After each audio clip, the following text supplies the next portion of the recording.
Bonjour à tous, nous sommes le samedi 17 octobre et vous regardez l'interview de Thibaut Vézérian. Bon visionnage.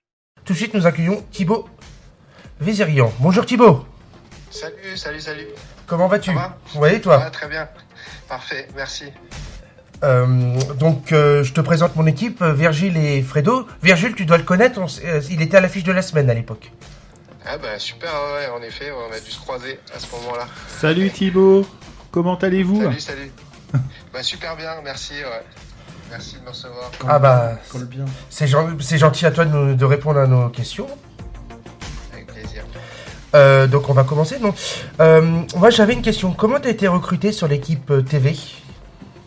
Bah, ça s'est fait au cœur de l'hiver. D'accord. Estelle m'a appelé, elle voulait un peu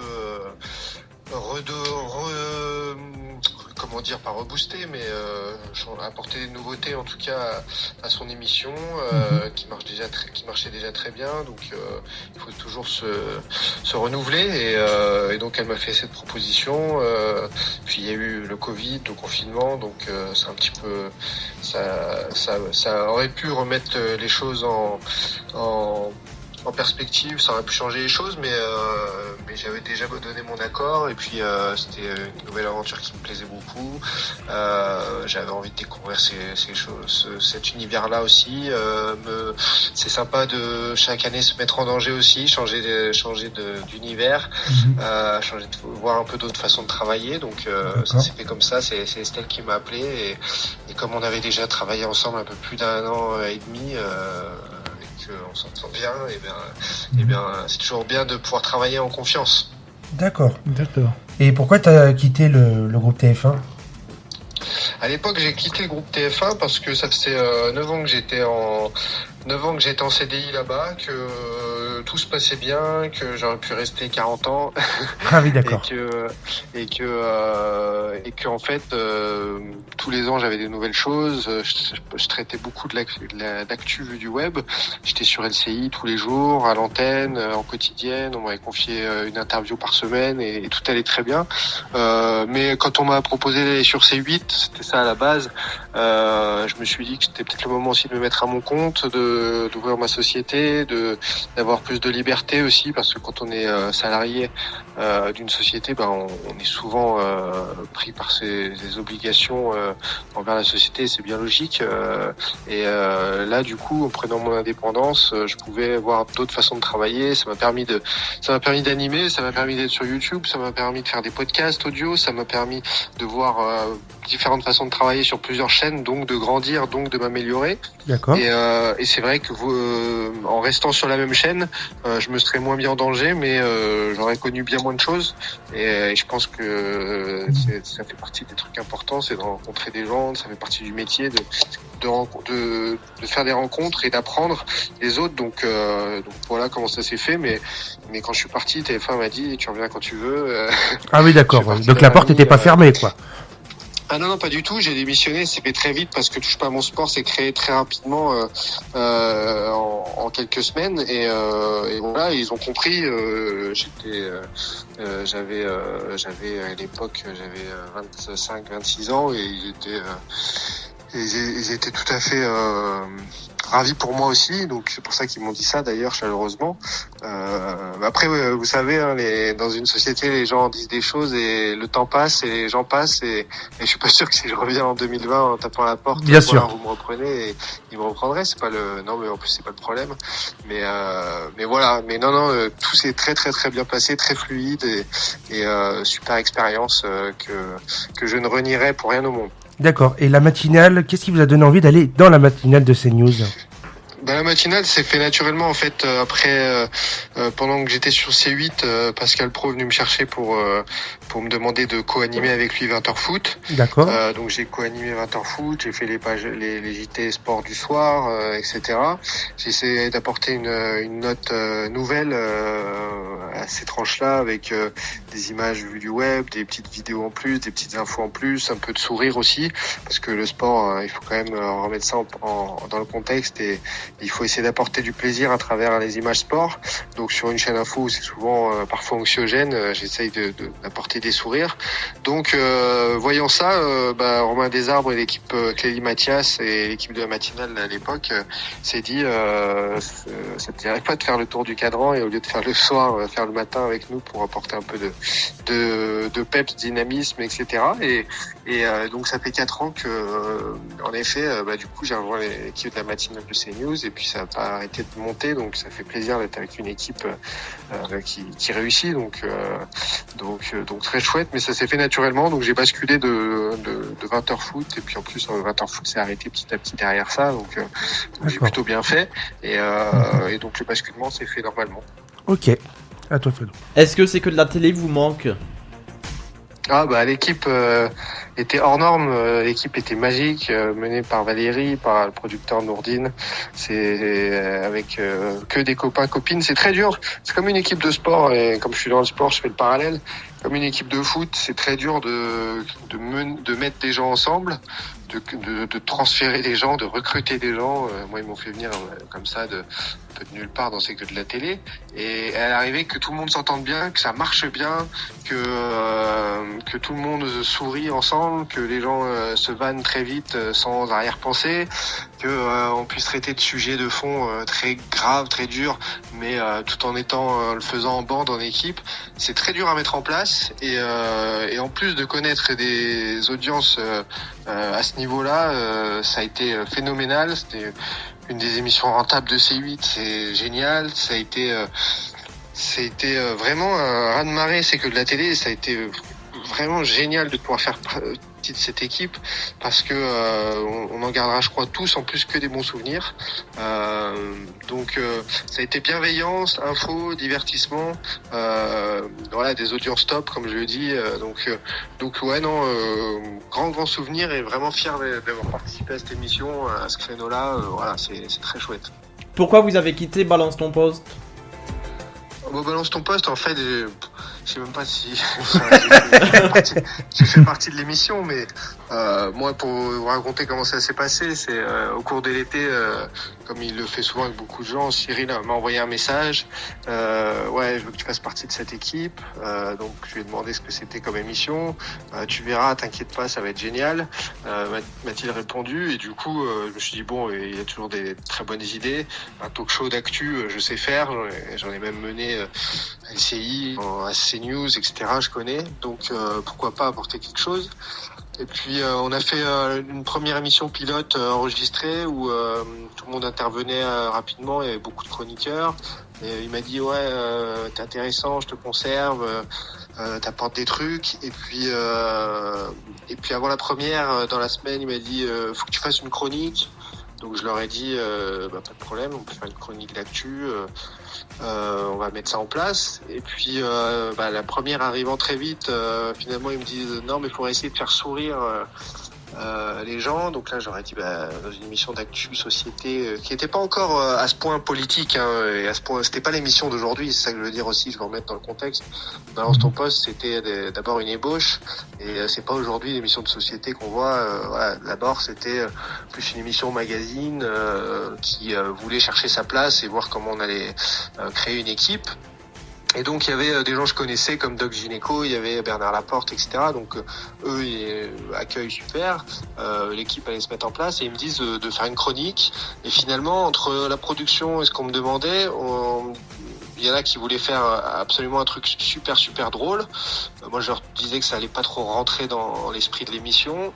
Et de l'autre côté on me disait non, de faire un récap de l'actu de la semaine un peu plus ou moins sérieux. Et donc on s'est jamais vraiment entendu. Donc il y a eu 1, 2, 3 émissions, 4 ébauches de tests avec la production de quelque chose qu'ils voulaient eux. Moi j'ai suivi sans forcément être conquis par les concepts qu'on m'a proposés. On a avancé là-dessus. C'était il y en a eu il y a eu des choses intéressantes, des choses à jeter. Et puis finalement, l'émission est devenue petit à petit en un mois et demi ce qu'elle allait être. C'est-à-dire il y a un talk show de société politique pur et dur. Et de moi-même, on est tombé d'accord que, tout de suite en sortant de la dernière chronique, que ça n'avait pas sa place dans une telle émission et qu'il fallait faire parler juste les intervenants politiques, les gens de terrain, etc. Donc voilà, après, pour débattre en plateau, comme dans C'est que de la télé, etc., je pouvais intervenir. Maintenant, en faisant aussi la matinale, en me levant à 3h30 du matin le vendredi, en enchaînant ensuite, j'avais mon émission sur YouTube à Levallois le midi, et je crois que j'étais encore sur C'est que de la télé le vendredi, donc ça me faisait faire le tour du cadran quasiment en travaillant le vendredi. C'est un peu compliqué à mener, donc voilà, on s'est arrêté comme ça en se disant on essaiera de remonter d'autres trucs ensemble prochainement, et puis voilà, ça a suivi son cours, mais aucune arrière-pensée, aucun souci par rapport à ça. Vous savez, en télé, il y a nombre de trucs qu'on essaye et qui marchent pas. Il faut remonter sur autre chose et recréer et retrouver des idées. Et c'est ce qui fait la force de Cyril qui a 5 idées par seconde, et donc Oui, ça, c'est sûr. donc forcément il y a des choses qui marchent, d'autres qui fonctionnent moins. Mais voilà, donc après je suis ravi d'avoir commencé et lancé cette émission qui a réussi à faire sa petite place. D'accord. Oui. Bonjour Thibaut. Alors pour moi, quels sont vos autres projets en cours ? Les autres projets en cours, c'est déjà très rempli entre CNews et la chaîne L'équipe. Donc la chaîne L'équipe tous les jours et CNews dans la matinale en fonction de l'actu sport. Et ensuite qu'est-ce que je fais à côté ? Ça va faire 10 mois que j'ai lancé ma chaîne YouTube d'entretien, contenu sport, conseils aux sportifs aussi. Donc j'essaie de m'occuper de ça parce que en fait une chaîne, il y a beaucoup de choses à s'occuper entre les visuels, le marketing autour de ça, les hashtags. Voilà, YouTube c'est vraiment il faudrait dans l'idéal il me faudrait un responsable marketing, un spécialiste de YouTube pour m'entourer, etc. Pour faire monter ça. Donc j'ai des très bons contenus, une bonne vitrine, à moi d'essayer de trouver le temps pour booster un peu cette chaîne YouTube. Donc ça fait partie de mes priorités parce que cette liberté que j'ai sur ma chaîne YouTube, j'adore. Après, en autre projet, récemment on m'a encore proposé, là c'est en cours d'animer des podcasts, donc ça devrait se faire. Je vais peut-être, je suis en discussion avec aussi une nouvelle société de paris sportifs qui voudrait qu'on travaille ensemble pour faire des contenus. Voilà, je suis ouvert à plein de choses. C'est la chance que j'ai en étant à mon compte et d'avoir ma liberté, d'être indépendant, sans exclusivité, de pouvoir bosser avec plein de gens, plein de bonnes ondes, plein de bonnes âmes. Et voilà, on s'est dit aussi avec Valérie Benaïm qu'on aimerait bosser ensemble, ce sera un grand kiff. Donc on sait pas de quoi l'avenir sera fait aussi à court ou moyen terme. Donc ce serait chouette ça aussi. Donc voilà, après là on a ça fait 2 mois que j'ai repris début août avec la chaîne L'équipe, ça fait 2 mois que la saison a repris, c'est une saison très spéciale Covid. Donc voilà, les projets là ils sont pour la saison, ils commencent à être lancés. Après moi comme je suis ouvert à plein de choses et libre, je continue aussi d'animer des interviews de joueurs pour les contenus médias de la Team Orange Football sur les réseaux. Donc pas mal de choses différentes et ça me plaît beaucoup. Et en plus, on a su que vous allez être papa prochainement. Eh ouais, merci. Félicitations. Hein. Bien. C'est gentil, ouais. En effet, encore 1 mois et demi. Ah ça arrive bientôt. Et moi, j'avais une question. Allez-vous revenir dans Touche pas à mon poste ou sur C8 ? Sur C8, moi, tout est ouvert en fait. On sait que dans les saisons de C8 et de Cyril, ça change souvent, ça change beaucoup. Il y a parfois des nouveautés. C'est que de la télé, je suis par exemple arrivé non pas lors des premières émissions en septembre, ça devait être 2018 ou 17. Avec Julien Courbet. Avec Julien Courbet, mais je suis arrivé au mois de janvier. D'accord. Voilà, il voulait un peu des nouveautés, des nouvelles têtes, etc. Donc tout peut arriver, et encore plus avec ailleurs sur C8. Donc non, moi je m'entends super bien avec Caroline Turbide, avec Camille Lopez, avec Ludivine Rétori, avec Valérie j'ai déjà cité. Voilà, donc vraiment aucun souci. Après ça dépend des opportunités, aussi des aventures humaines, des façons de travailler. Moi j'aime rigoler, informer, mais être dans la rigueur pour faire du bon travail. Donc voilà. Après moi, j'ai un ami aussi, Raymond Abou, qui est sur Touche pas à mon sport, qui touche pas à mon poste, qui performe. Donc voilà, on se connaît. Il y a pas de non, il y a pas de oui, il y a rien en cours, mais ouais, ce serait un kiff, quoi. Après moi, j'ai jamais réellement été inclus dans Touche pas à mon poste. J'ai toujours été sur d'autres projets autour, donc voilà, mais ce serait pas un problème. D'accord. Également, Thibaut, parlez-moi de votre parcours professionnel. Enfin, parlez-nous de votre parcours professionnel. C'est-à-dire, dites-moi. Comment vous avez fait pour devenir journaliste Voilà, tout ça. Ah, ok. Vos études. En fait, Qu'est-ce qui vous a passionné pour faire des études de journalisme, tout ça? qu'est-ce qu'il faut faire, ouais. Oui. En fait, pour être journaliste, il n'y a pas de, il y a pas de voie toute tracée. Franchement, il peut y avoir 10 000 façons de devenir journaliste. Et puis, il y a 10 000 façons d'être journaliste, surtout parce que journaliste, c'est, je sais pas, c'est 500 métiers peut-être différents. Ouais. Parce que, entre un journaliste, même juste quand on dit de presse écrite, il y a 200 façons de faire. Presse régionale, presse professionnelle, presse nationale, presse écrite web. Voilà, il y a 10 000 façons de faire. Donc aujourd'hui, le journalisme, il passe par je ne sais combien de tuyaux possibles.